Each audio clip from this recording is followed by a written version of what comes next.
Book 5. A Hero Strives with Gods. Now Diomedes' hour for great action came. Athena made him bold and gave him ease to tower amid Argives, to win glory. And on his shield and helm she kindled fire, most like midsummer's purest flaming star in heaven rising, bathed by the ocean stream. So fiery she made his head and shoulders, as she impelled him to the centre where the greatest number fought.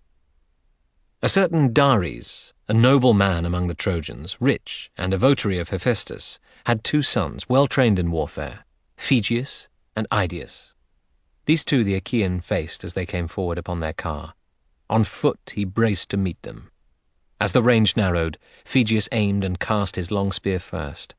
The point cleared Diomedes' shoulder on the left and failed to touch him. Then Diomedes, wheeling in his turn, let fly his bronze-shod spear. No miss, but a clean hit, midway between the nipples, knocked the man backward from his team. Idaeus left the beautiful chariot, leaping down, but dared not stand his ground over his brother, nor could he have himself eluded death unless Hephaestus had performed the rescue, hiding him in darkness, thus to spare his father full bereavement were he lost. Yanking the horses' heads, lashing their flanks, Diomedes handed team and chariot over to men of his command to be conducted back to the ships. Now when the Trojans saw how Dares' 2 sons fared, one saved indeed, the other lying dead beside his car, every man's heart misgave him. Grey-eyed Athena took the fierce war-god Ares by the hand and said to him, "Ares, bane of all mankind, crusted with blood, breacher of city walls, why not allow the Trojans and Achaeans to fight alone? Let them contend, why not? For glory Zeus may hold out to the winner, while we keep clear of combat and his rage."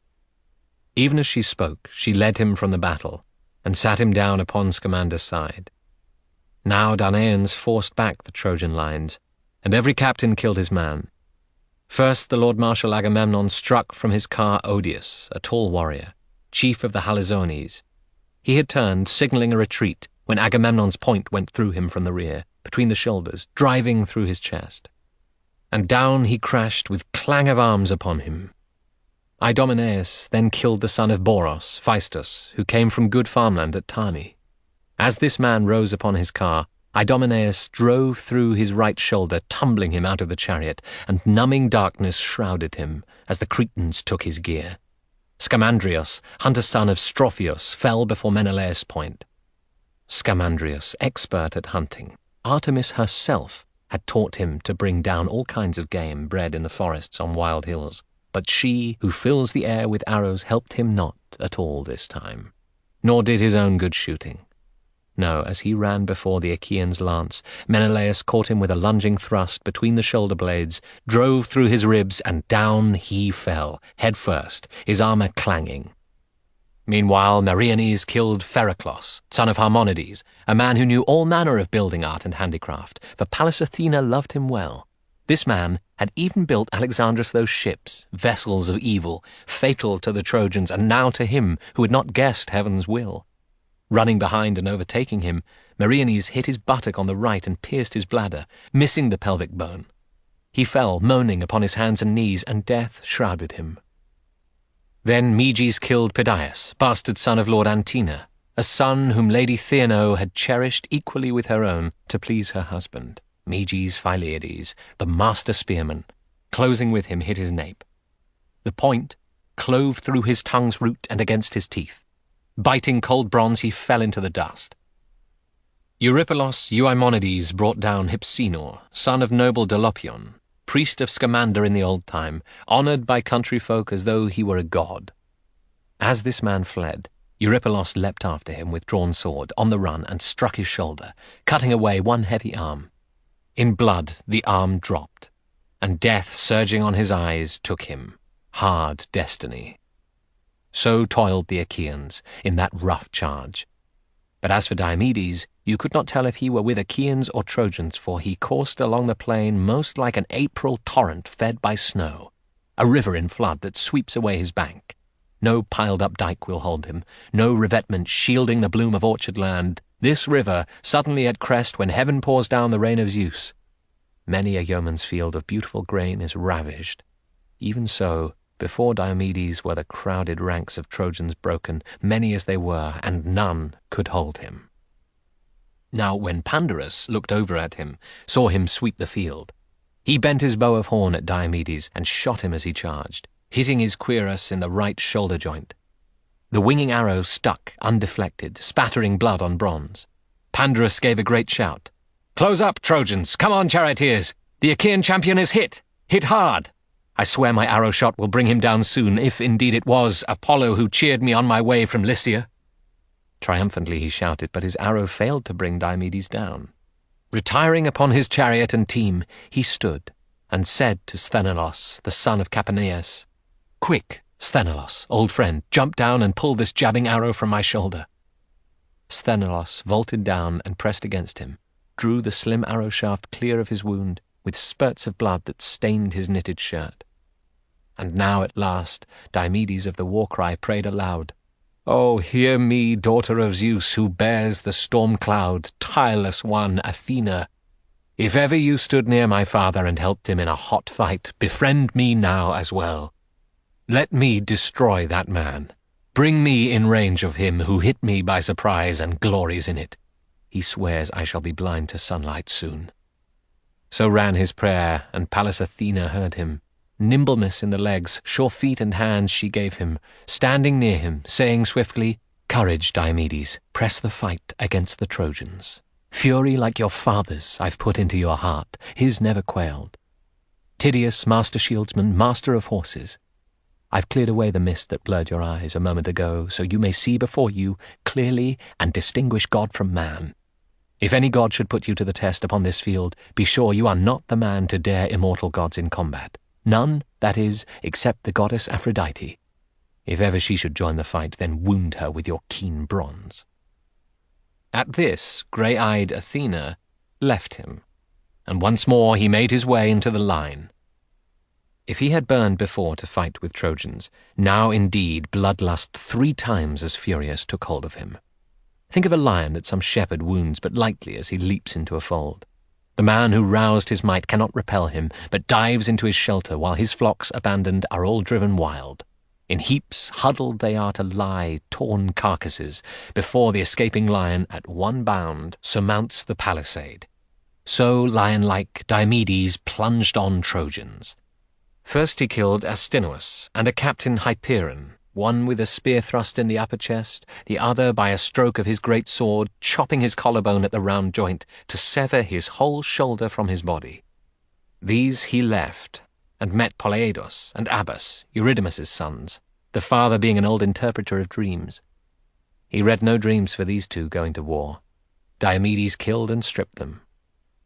Next he met Xanthus and Thoon, 2 dear sons of Phaenops, a man worn out with misery and years, who fathered no more heirs. But these Diomedes overpowered. He took their lives, leaving their father empty pain and mourning, never to welcome them alive at home after the war, and all their heritage broken up among others. Next, 2 sons of Dardan Priam Diomedes killed, in one war-car, Echemon and Chromios. Just as a lion leaps to crunch the neck of ox or heifer grazing near a thicket, Diomedes, leaping, dragged them down, convulsed, out of their car, and took their armor, sending their horses to the rear. Aeneas, observing all the havoc this man made amid the Trojan ranks, moved up the line of battle and along the clash of spears in search of Pandarus. Coming upon him, he halted by Lycaon's noble son, and said to him, "Pandarus, where is your bow? Where are your fledged arrows and your fame? No man of Troy contends with you in archery. No man in Lycia would claim to beat you. Here, lift your hands to Zeus, let fly at that one, whoever he is, an overwhelming fighter. He has already hurt the Trojans badly, cutting down many of our best. Let fly, unless it be some god who bears a grudge against us, raging over a sacrifice. The anger of a god is cruel anger." To this Lycaon's noble son replied, "Aeneas, master of battlecraft for Trojans under arms, that spearman, as I see him, looks very like Diomedes. Shield and helm with his high plume socket I recognize, having his team in view. I cannot swear he is no god. If it be Diomedes, never could he have made this crazy charge without some god behind him. No, some god is near him, wrapped in cloud, and bent aside that arrowhead that reached him. For I shot him once before. I hit him, too, and squarely, on the right shoulder, through his cuirass joint, over the armpit. Down to the ditch of death I thought I dispatched him. Not at all. My arrow could not bring him down. Some angry god is in this.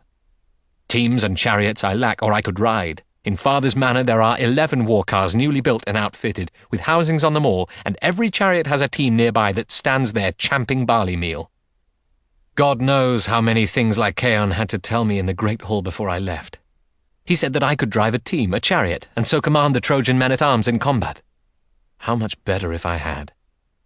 But I refused, sparing the teams, I thought, from short rations of fodder under siege, and so I left them, made my way on foot to Ilion, relying on my bow, a bow destined to fail me. In this battle I have had shots at 2 great fighters, one Diomedes and the other Menelaus. I drew blood from both, but only roused them. Destiny was against me on that day. I took my bow of horn down from its peg, and led my men to your sweet town of Troy for Hector's sake. If ever I return, if ever I lay eyes on land and wife and my great hall, may someone cut my head off unless I break this bow between my hands and throw it into a blazing fire.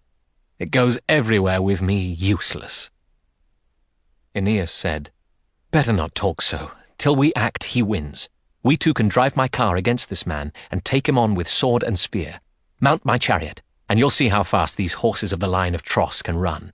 They know our plain and how to wheel upon it, this way and that way in pursuit or flight, like wind veering. These will save us.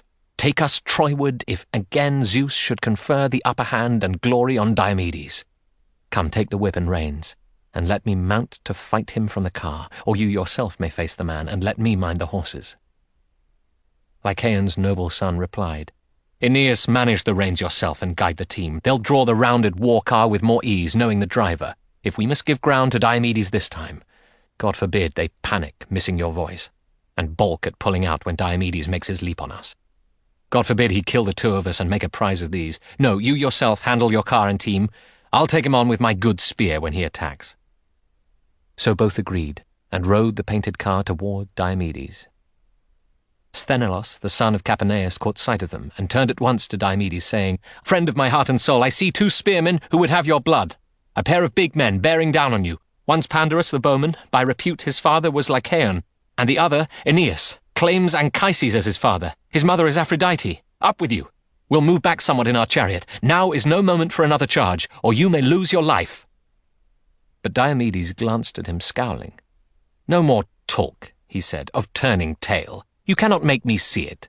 For me there's no style in a dodging fight or making oneself small. I am fresh as ever. Retire in the car? I dread it. No. I'll meet them head-on as before. Athena will never let me tremble. These 2 men are not to get away behind their horses after we hit them, even if one survives to try it. Let me tell you this thing, too. Remember it. If in her craft Athena confers on me the honor of killing both, you halt our horses hard upon the spot, taking a full hitch round the chariot rail, and jump Aeneas's horses. Mind you drive them among Achaeans, out of the Trojans' range. They are that breed that Zeus, who views the wide world, gave to Tros in fee for Ganymedes, under the Dawn and under Helios, the finest horses in the world. Anchises, marshal of Troy, stole their great stock, without Laomedon's knowledge, putting fillies to breed with them, and from these 6 foals were bred for Anchises at his manor, 4 to be reared in his own stalls, but 2 he gave Aeneas as a battle team. If we can take that team, we win great honor. This was the way these 2 conferred. Meanwhile, the other pair behind their team full tilt had come in range, and Pandarus called out, O son of Tydeus, undaunted heart and mind of war, my arrow could not bring you down, a wasted shot. This time I'll try a spear. God let me hit you. Rifling it, he let the long spear fly, and struck him on the shield. His point in flight broke through to reach the cuirass, and Pandarus gave a great shout. Now you're hit square in the midriff. Can you keep your feet? Not long, I think. This time the glory's mine. Unshaken by the blow, Diomedes answered, A miss. No hit. I doubt you 2 will quit, though, being what you are, till one of you is down, and glutting leather-covered Ares, god of battle, with your blood.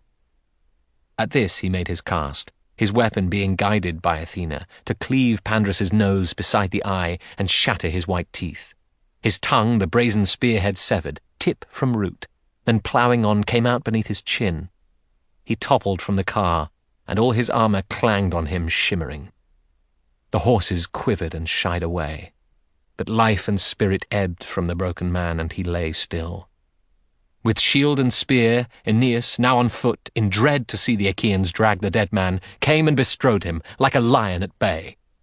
Keeping the spear and rounded shield before him, thrusting to kill whoever came in range, he raised a terrible cry. But Diomedes bent for a stone and picked it up. A boulder no two men now alive could lift, though he could heft it easily.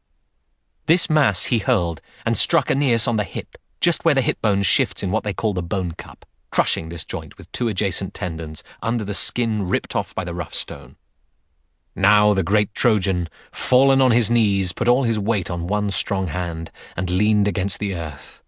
Night veiled his eyes. Aeneas would have perished there but for the quickness of the daughter of Zeus, his mother Aphrodite, she who bore him to shepherding Anchises, and who now pillowed him softly in her two white arms, and held a corner of her glimmering robe to screen him, so that no Danaan spear should stab and finish him. Then from the battle, heavenward, she lifted her dear son. Meanwhile Sthenelus, the son of Capaneus, remembered the command of Diomedes. He brought his horses to a halt, made fast his taut reins to the chariot rail, and flung himself upon Aeneas's long-maned, beautiful team. Away, out of the Trojans' reach, he drove them, and gave them into Deipolus' hands, for he esteemed this friend more than his peers for presence of mind to lead them to the ships. Remounting, shaking out his polished reins, he turned his sure-footed horses and drove hard in Diomedes' track, as Diomedes moved ahead to attack the Cyprian goddess. He knew her to be weak, not one of those divine mistresses of the wars of men, Athena, for example, or Enyo, raider of cities. Therefore he dared assail her through a great ruck of battle. When in range, he leaped high after her, and with his point wounded her trailing hand. The brazen lance had slashed her heavenly robe, worked by the Graces, and cut the tender skin upon her palm. Now from the goddess that immortal fluid, ichor, flowed, the blood of blissful gods who eat no food, who drink no tawny wine, and thereby being bloodless have the name of being immortal. Aphrodite screamed and flung her child away, but Lord Apollo caught him in his arms and bore him off in a dark cloud, so no Danaan spear should stab and finish him. Now Diomedes, lord of the battle-cry, with mighty lungs cried out to her, "Oh, give up war and killing, goddess! Is it not enough to break soft women down with coaxing lust? Go haunting battle, will you? I can see you shudder after this at the name of war." So taunted, faint with pain, she quit the field, being by wind-running Iris helped away in anguish, sobbing, while her lovely skin ran darkness. Then she came on Ares, resting far to the left, his spear shaft leaning on a bank of mist. There stood his battle team, and falling on one knee she begged her brother for those gold-bangled horses. "Brother dear, please let me take your team, do let me have them, to go up to the gods' home on Olympus. I am too dreadfully hurt. A mortal speared me. Diomedes it was, he'd even fight with Zeus." Then Ares gave her his gold-bangled team, and into the car she stepped, throbbing with pain, while Iris at her side gathered the reins and flicked the horses into eager flight. They came almost at once to steep Olympus, where the gods dwell. Iris, who runs on wind, halted and unyoked the team and tossed them heavenly fodder. In Dione's lap Aphrodite sunk down, and her dear mother held and caressed her, whispering in her ear, "Who did this to you, darling child? In heaven who could have been so rude and wild as though you had committed open wrong?" And Aphrodite, lover of smiling eyes, answered, "Diomedes had the insolence to wound me when I tried to save my dear son from the war. Aeneas, dearest of all the sons of men to me. It seems this horrid combat is no longer Trojans against Achaeans. Now the Argives are making war upon the gods themselves." Then said Dione, loveliest of goddesses, "There, child, patience, even in such distress. Many of us who live upon Olympus have taken hurt from men and hurt each other. Ares bore it when Otus and Ephialtes, Aloeus' giant sons, put him in chains. He lay for 13 moons in a brazen jar until that glutton of war might well have perished, had Eurybia, their stepmother, not told Hermes. Hermes broke him free, more dead than alive, worn out by the iron chain. Then think how Hera suffered too, when Amphitryon's mighty son let fly his triple-barbed arrow into her right breast. Unappeasable pain came over her. And Aeneas, great lord of undergloom, bore a shot from the same strong son of Zeus at Pylos amid the dead. That arrow stroke delivered him to anguish. Then Aeneas, pierced and stricken, went to high Olympus, the arrow grinding still in his great shoulder. And there Paeon with a poultice healed him, who was not born for death. What recklessness in Heracles, champion though he was at labours, to shrug at impious acts and bend his bow for the discomfiture of Olympians. But this man, he that wounded you, Athena put him up to it. Idiot, not to know his days are numbered, who would fight the gods. His children will not sing around his knees, Papa, Papa, on his return from war. So let Diomedes pause, for all his prowess, let him remember he may meet his match. And Aegialia, addressed as his daughter, starting up from sleep some night in tears, may waken all the house, missing her husband, noblest of Achaeans, Diomedes. Dione soothed her, wiped away the ichor with both hands from Aphrodite's palm, already throbbing less, already healing. But Hera and Athena, looking on, had waspish things to say to irritate Zeus. It was the grey-eyed goddess who began. "Oh, father, will you be annoyed if I make a small comment? Aphrodite likes to beguile the women of Achaea to elope with Trojans whom she so adores. Now, fondling some Achaean girl, I fear, she scratched her slim white hand on a golden pin." He smiled at this, the father of gods and men, and said to the pale gold goddess Aphrodite, "Warfare is not for you, child. Lend yourself to sighs of longing and the marriage bed. Let Ares and Athena deal with war." These were the colloquies in heaven. Meanwhile Diomedes, lord of the war-cry, charged Aeneas, though he knew well Apollo had sustained him. He feared not even the great god himself, but meant to kill Aeneas and take his armour.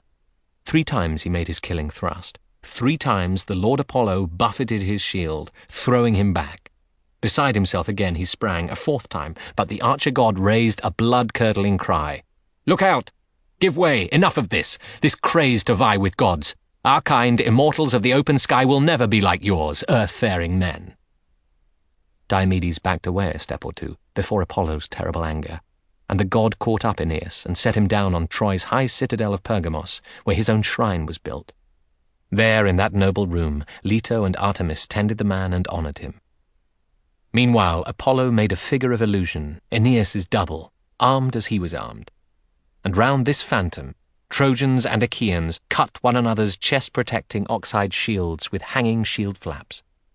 Then Apollo said to the war god, "Bane of all mankind, crusted with blood, breacher of walls, why not go in and take this man out of the combat, this Diomedes who would try a cast with Zeus himself?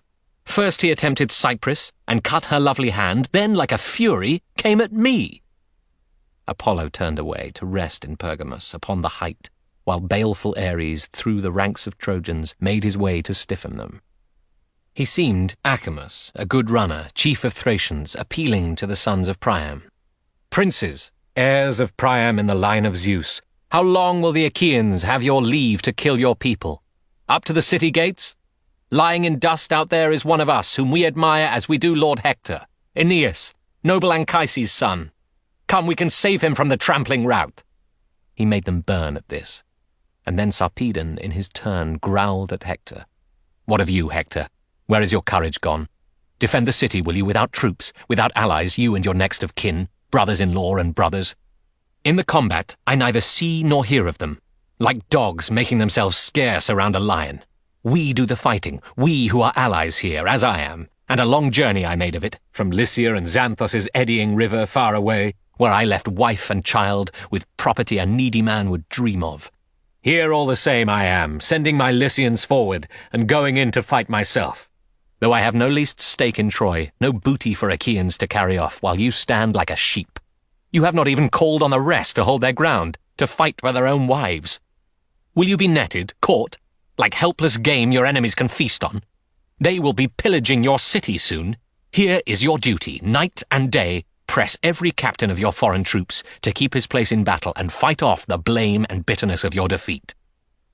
This lashing had made Hector hot with shame, and down he vaulted from his chariot, hefting 2 spears, to pace up through the army, flank and centre, calling on all to fight, to join battle again. The Trojans rallied, and now stood off the Achaeans, while the Achaeans kept formation too. See in the mind's eye wind-blowing chaff on ancient threshing floors, when men with fans toss up the trodden sheaves, and yellow-haired Demeter, puff by puff, divides the chaff and grain. How all day long in bleaching sun straw piles grow white. So white grew those Achaean figures in the dust cloud, churned to the brazen sky by horses' hooves, as chariots intermingled, as the drivers turned and turned, carrying their hands high and forward gallantly despite fatigue. Now coming to the Trojans' aid in battle, Ares veiled them everywhere in dusk, obeying Apollo of the golden sword, by rousing Trojan courage. He had seen Pallas Athena, defender of Danaans, depart from the other side. Apollo then, out of his sanctum, hushed and hung with gold, sent back the marshal of Trojan troops, Aeneas, with fighting spirit restored. He stood again amid his peers to their relief. They saw him whole, without a scratch, and hot for war. But no one there could pause to question him. Apollo brought new toil upon them now, with Ares, bane of men, and strife insatiable. Amid the Achaeans, those two men named Ajax, joining Diomedes and Odysseus, made bastion for Danaans. See, these four, all fearless of attack or Trojan power, patient in battle, motionless as clouds that Zeus may station on high mountain tops in a calm heaven, while the north wind sleeps, and so do all the winds whose gusty blowing rifts and dispels shade-bearing cloud. So these Danaans held their ground against the Trojans, and never stirred, while Agamemnon passed amid the ranks haranguing troops. "Dear friends, be men. Choose valor and pride in one another. When shock of combat comes, more men of pride are saved than lost, and men who run for it get no reward of praise nor safety either." Lightning quick, he lunged with his own spear and hit Aeneas' friend Deicoon, Pergus' son, spear fighter, a man the Trojans honored as they did their princes. Knowing him prompt to join the battle line, his shield, hit hard by Agamemnon's thrust, could not withstand the spearhead, but the point drove through his belt low down and crumpled him with clang of arms upon him. Aeneas now for his part killed two champions of the Danaans, Orsilochus and Crethon, sons of Diocles, who owned estates in Pheræ, being descended from that river that runs broad through the Pylian land, Alpheus. Alpheus fathered Lord Orsilochus, powerful over many men, and he in his turn fathered gallant Diocles, whose sons were twins, Orsilochus and Crethon, skillful at every kind of fight. Still fresh in manhood, they embarked in the black ships for the wild horse country of Ilion to gain vengeance for the Atreidae, Agamemnon and Menelaus. Here death hid them both. Imagine two young lions reared by a mother lioness in undergrowth of a deep mountain forest, twins who prey on herds and flocks, despoiling farms, till one day they too are torn to pieces, both at once by sharp spears in the hands of men. So these went down before the weapons of Aeneas, falling like lofty pines before an axe.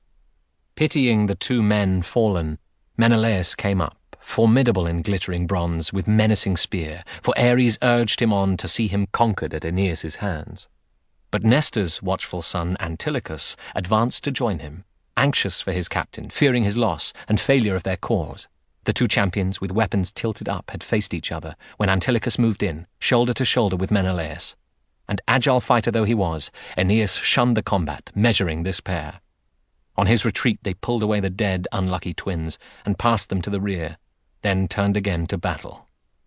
First they killed a captain of Paphlagonians, Pylaemenes, burly as Ares.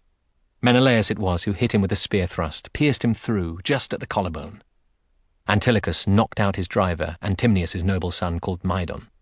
As the man wheeled his horses, a boulder smashed his elbow. In the dust his reins, inset with ivory, curled out, as with drawn sword Antilochus leapt on him and gashed his forehead. Gasping down he went, head first, pitching from his ornate car into a sandbank. So his luck would have it, to stay embedded till his trampling horses rolled him farther in the dust. Antilochus lashed at them and consigned them to the rear. Surveying these Achaeans through the ranks, Hector charged with a sudden cry. Beside him strong Trojan formations moved ahead, impelled by Ares and by cold Enyo, who brings the shameless butchery of war. Ares, wielding a gigantic spear, by turns led Hector on or backed him up, and as he watched the figure, Diomedes felt like a traveller halted on a plain, helpless to cross before a stream in flood that roars and spumes down to the sea. That traveller would look once and recoil. So Diomedes backed away and said to his company, "Friends, all we can do is marvel at Prince Hector. What a spearman he is, and what a fighter! One of the gods goes with him everywhere to shield him from a mortal wound. Look there, beside him, Ares in disguise. Give ground slowly. Keep your faces toward the Trojans. No good pitting ourselves against the gods." The Trojans reached them as he spoke, and Hector swept into death a pair of men who knew the joy of war, Menestheus and Anchialos, both in a single car. Now these two fallen were pitied by great Ajax Telamonius, who moved in close, his glittering spear at play, and overcame Selagus' son, Amphion, a landowner in Paesos. Destiny had sent this man to take a stand with Priam, and Priam's sons in war. Now Ajax's thrust went through his belt, and in his lower belly the spear point crunched and stuck. He fell hard in the dust. Then Ajax came up fast to strip him, while the Trojans cast their spears in a bright hail. His shield took one shock after another. With one heel braced on the corpse, he pulled away his point, but being beset by spears, he could not slip sword belt or buckler from the dead man's shoulders. And now, too, he began to be afraid of Trojans coming up around the body. Brave men and many pressing him with spears. Big as he was and powerful and bold, they pushed him back, and he retired shaken. This way the toil of battle took its course in that quarter. Elsewhere, all-powerful fate moved Heracles' great son, Tlepolemus, to meet Sarpedon. As they neared each other, son and grandson of cloud-massing Zeus, Tlepolemus began to jeer. "Lycian war-counsellor Sarpedon, why so coy upon this field? You call yourself a fighter? They lie who say you come of Zeus's line. You are so far inferior to those fathered by Zeus among the men of old. Think what the power of Heracles was like, my lion-hearted father. For Laomedon's chariot horses once he beached at Troy with only 6 shiploads of men, a handful, yet he sacked Ilion and left her ways desolate. But your nerve is gone. Your troops are losing badly. It is no gain for Trojans that you came here from Lycia, powerful man that you are, and when you fall to me, down through the gates of death you go." Sarpedon answered, "Right enough, Tlepolemus, he did ruin Ilion. Laomedon, the greedy fool, gave him a vicious answer after great labour well performed, refused to make delivery of the promised horses that Heracles had come for. As for you, I promise a hard lot. A bloody death you'll find here on this battleground. When my spear knocks you out, you'll give up glory to me and life to him who drives the horses of Undergloom, Aeneas." Then Tlepolemus raised his ashen spear, and from their hands in unison long shafts took flight. Sarpedon's hit his enemy squarely in the neck, with force enough to drive the point clear through. Unending night of death clouded his eyes. Tlepolemus's point, hitting the upper leg, went jolting through between the 2 long bones, but once again Sarpedon's father saved him. Out of the melee, men of his command carried the captain in his agony, encumbered by the long dragging spear. No one had time to think of how the shaft might be withdrawn, that he might use one leg at least, so hastily they did their work, so pressed by care of battle. Meanwhile, Tlepolemus was carried back by the Achaeans on the other side. Rugged Odysseus noted it with anger and pain for him. What should he do, he thought? Track down Sarpedon, son of thundering Zeus, or take the life of Lycians in throngs? But it was not the destiny of brave Odysseus with his sharp spear to finish off Sarpedon, but Athena turned his fury upon the Lycians. He killed Coiranus, Alastor, Chromius, Alcandrus, Halius, Noemun, Prytanis, and would have killed more Lycians had not great Hector's piercing eye under his shimmering helmet lighted on him. Across the clashing line he came a-glitter with burning bronze, a terror to Danaans, making Sarpedon's heart lift up to see him, so that as Hector passed he weakly said, "I beg you not to leave me lying here for Danaans to despoil. Defend me. Afterward let me bleed away my life within your city. Not for me to see my home and country once again, my dear wife in her joy, my little son." Silent under his polished helmet, Hector, dazzling and impetuous, passed on to drive the Argives back with general slaughter, and those around Sarpedon laid their commander in the royal shade of Zeus's oak. One dear to him, Pelagon, worrying the spearhead, pulled it from his thigh, at which he fainted. But his breath came back when a cool north wind, a reprieve, blew round and fanned him, wakened him from his black swoon. Even though not yet routed to the ships, under attack from Ares and from Hector, the Argives could not gain but yielded everywhere, knowing that Ares fought among the Trojans. One by one, who were the fighting men that Hector slew and Ares? Teuthras first, Orestes, breaker of horses, a spear-thrower Trikos, an Aetolian, Oinomaus, Helenos Oinopides, Orespius, whose plated breastband glittered. In the past he lived at highly on Lake Kephisos, fond of his wealth, amid his countrymen, Boeotians of the fertile plain. Now Hera, seeing these Argives perish in the fight, appealed with indignation to Athena. A dismal scene this, O untiring goddess, daughter of mighty Zeus who bears the storm cloud. Our word to Menelaus was a fraud, that he should never sail for home before he plundered Ilion. How likely if we allow this lunatic attack by that sinister fool Ares? Come, we'll put our minds on our own fighting power.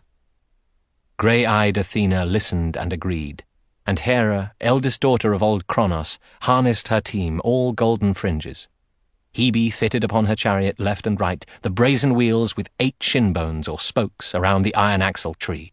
All gold her fellows are, unworn, for warped upon them are tires of bronze, a marvel, and the hubs are silver, turning smoothly on each side. The car itself is made of gold and silver, woven together with a double rail, and from the car a silver chariot pole leans forward. Hebe fitted to the tip a handsome golden yoke, and added collars, all soft gold, and Hera, in her hunger for strife of battle and the cries of war, backed her sure-footed horses in the traces. As for Athena, she cast off and dropped her great brocaded robe, her handiwork, in lapping folds across her father's door-sill, taking his shirt, the shirt of Zeus, cloud masser, with breast armour, and gear of grievous war. She hung the storm-cloud shield with ravelled tassels, ominous from her shoulder. All around upon it in a garland rout was figured, enmity, force, and chase that chills the blood. Concentered on the Gorgon's head, reptilian, seething fear, a portent of the Storm King. Quadruple-crested, golden, double-ridged her helmet was, enchased with men-at-arms, put by 100 cities in the field. She stepped aboard the glowing car of Hera, and took the great haft of her spear in hand. That heavy spear this child of power can use to break in wrath long battle lines of fighters. Then at the crack of Hera's whip, over the horses' backs, the gates of heaven swung wide of themselves on rumbling hinges, gates the hours keep, for they have charge of entry to wide heaven and Olympus, by opening or closing massive cloud. Passing through these and goading on their team, the goddesses encountered Cronos' son, who sat apart from all the gods, on the summit of Olympus. Reigning in Hera with arms as white as ivory, addressed the All-Highest. Father Zeus, are you not thoroughly sick of Ares?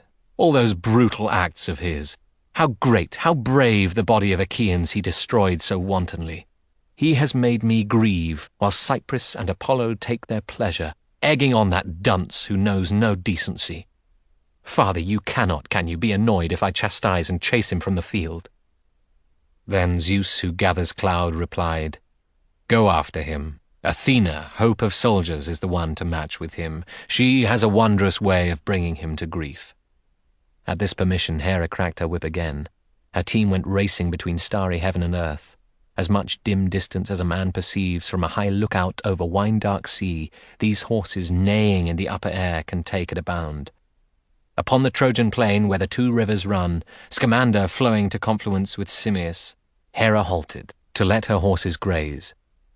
Around them both she rained an emanation of dense cloud, while for their pasturing, Simius made ambrosial grass grow soft. The goddesses, gliding in a straight line like quivering doves, approached the battle to defend the Argives. But once arrived where their best spearmen fought at the flank of Diomedes, giving ground like lions or boars, like carnivores at bay, no feeble victims, Hera took her stand with a loud cry. She had the look of Stentor, whose brazen lungs could give a battle shout as loud as 50 soldiers, trumpeting, Shame! Shame, Argives! Cowards! Good on parade! While Prince Achilles roamed the field, the Trojans never would show their faces in a sortie, respecting his great spear too much. But now they fight far from the city, near the ships. This shout put anger into them. Meanwhile the grey-eyed goddess Athena from the air hastened to Diomedes. By his car she found him resting, trying to cool the wound Pandarus' arrow gave him. Spent and drenched with sweat beneath his broad shield strap, he felt encumbered by his shield, being arm-weary, and slipped the strap off, wiped his blood away. The goddess put her hand upon the yoke that joined his battle team and said, "Ah, yes, a far cry from his father, Tydeus' son. Tydeus was a small man, but a fighter. Once I forbade him war or feats of arms that time he went as a messenger to Thebes alone, detached from the Achaean host, amid Cadmeans in their multitude.